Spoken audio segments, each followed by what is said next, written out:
Assalamualaikum warahmatullahi wabarakatuh. Nama saya Muhammad Wafiuddin bin Muhammad Rahim dan memegang kad matrik KID 220804-157. Hari ini saya mahu membentangkan tentang konsep dan tata cara menurut syarak kembali, iaitu rujuk.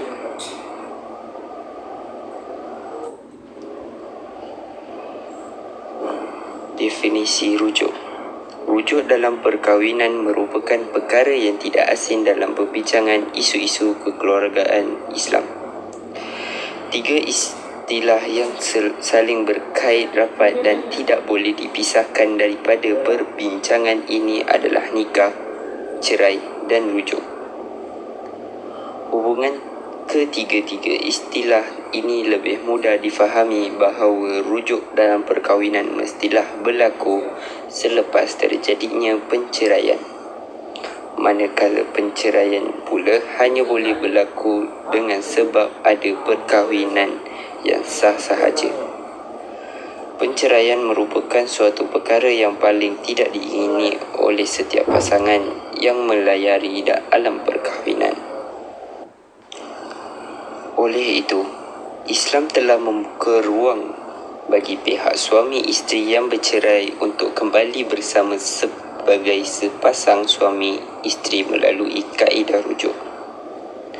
Namun, perkara mengenai rujuk amat kurang diperbincangkan secara akademik dalam memahami berkaitan antara hukum syarak dan juga undang-undang kekeluargaan Islam dengan melihat kepada realiti di Malaysia kini seperti rujuk dengan perbuatan, rujuk tanpa kerelaan isteri, kesaksian dalam rujuk, prosedur rujuk di Malaysia dan juga rujuk selepas kematian isteri.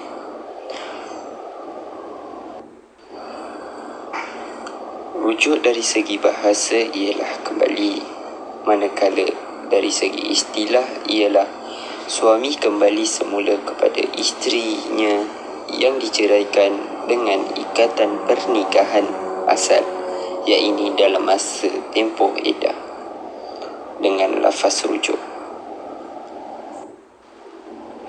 Seterusnya dalil rujuk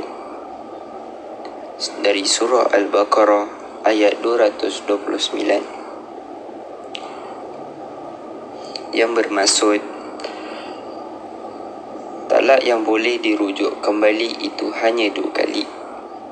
Sesudah itu, bolehlah ia dirujuk dan memegang terus, iaitu isterinya itu dengan cara yang sepatutnya atau melepaskan, iaitu menceraikannya dengan cara yang baik, dan tidaklah halal bagi kamu mengambil balik sesuatu dari apa yang telah kamu berikan kepada mereka, iaitu isteri-isteri yang diceraikan itu, kecuali jika keduanya, iaitu suami isteri, takut tidak dapat menegakkan aturan-aturan hukum Allah.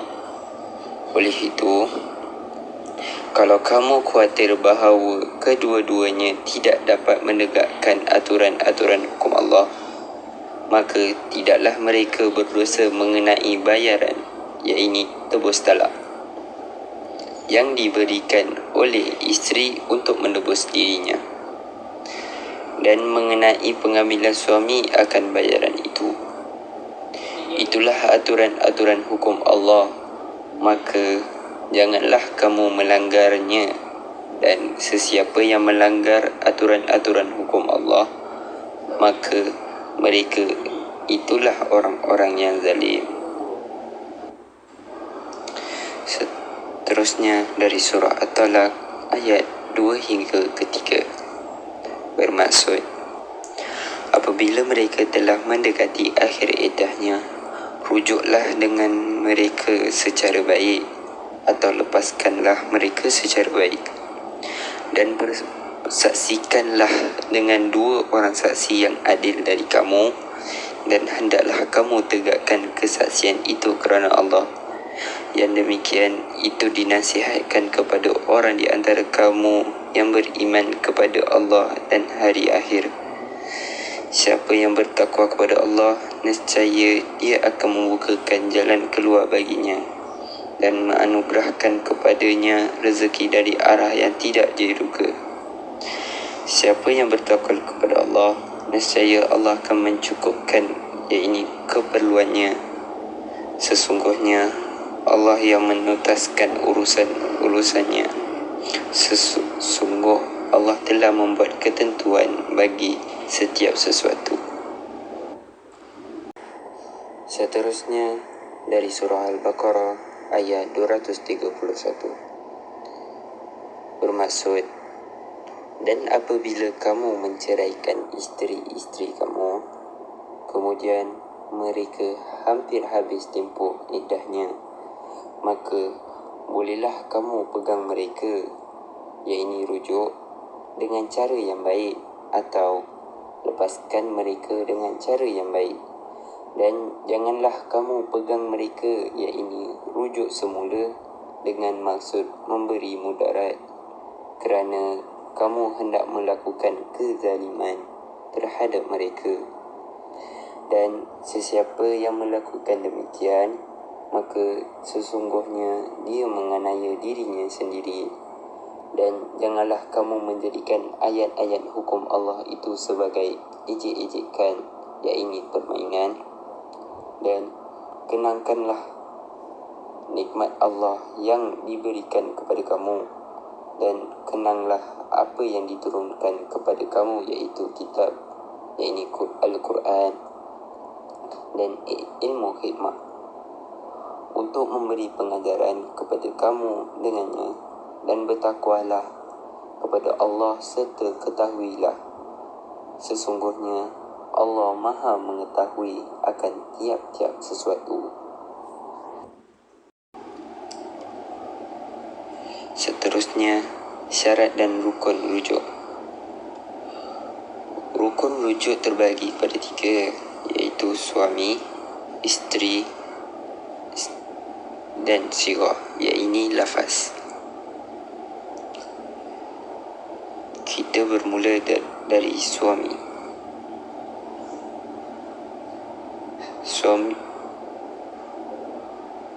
Syarat bagi suami ialah semestinya suami yang merujuk, kemudian berakal, balik, merujuk dengan kemahuan sendiri, tidak dipaksa, tidak sah rujuk seorang suami yang murtad.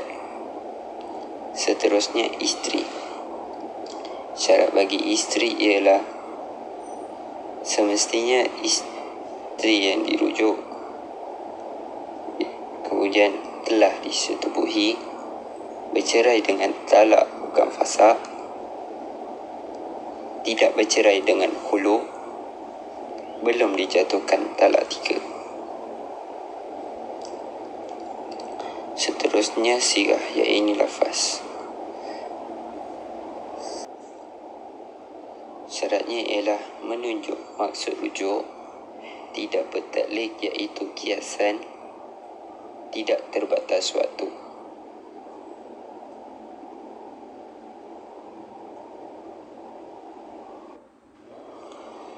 Seterusnya, hukum rujuk.